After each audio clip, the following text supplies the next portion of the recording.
باب نمبر 2 پہلی دعا، پہلی جھلک، پہچان کی روشنی، رات کی تنہائیاں اور سجدے کی صدائیں۔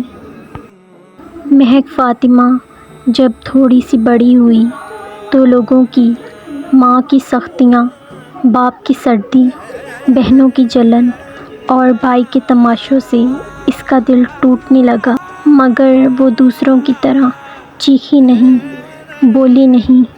وہ رات کے سناٹے میں چپکے چپکے اللہ سے دل کی زبان میں باتیں کرنے لگی۔ یا اللہ، کیا واقعی میں کسی کی نہیں؟ کیا کوئی ہے جو میری دعا سن رہا ہے؟ ایک رات جب سب سو رہے تھے، وہ اپنے بستر پر لیٹی ہوئی تھی۔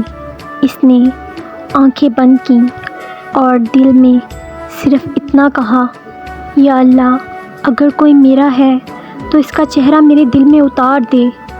اور اسی رات ایک چمکتی روشنی میں ایک چہرہ اس کے دل میں آ کر ٹھہر گیا، ایک پرانی روح کا وعدہ۔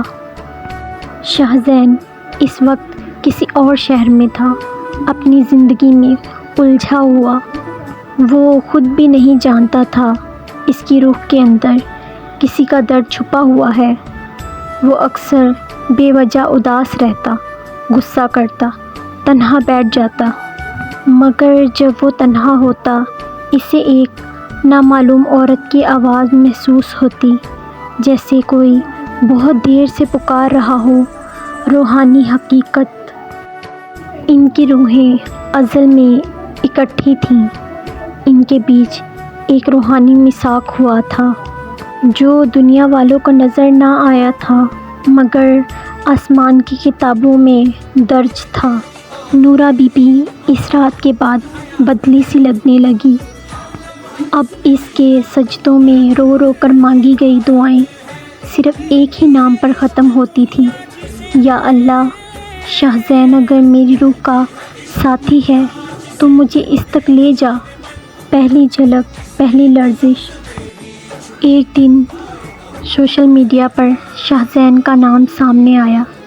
مہک نے جب پہلی بار اس کا چہرہ دیکھا تو اس کا دل زور سے دھڑکا، جیسے دل پر کوئی پرانی یاد آئی ہو، جیسے کسی بچھڑے ہوئے کو پا لیا ہو۔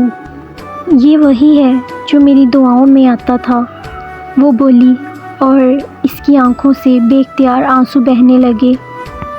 اس رات شاہزین نے بے وجہ بے چینی محسوس کی۔ اسے ایسا لگا کہ کوئی اسے پکار رہا ہے، کوئی درد اس کے دل سے باتیں کر رہا ہے۔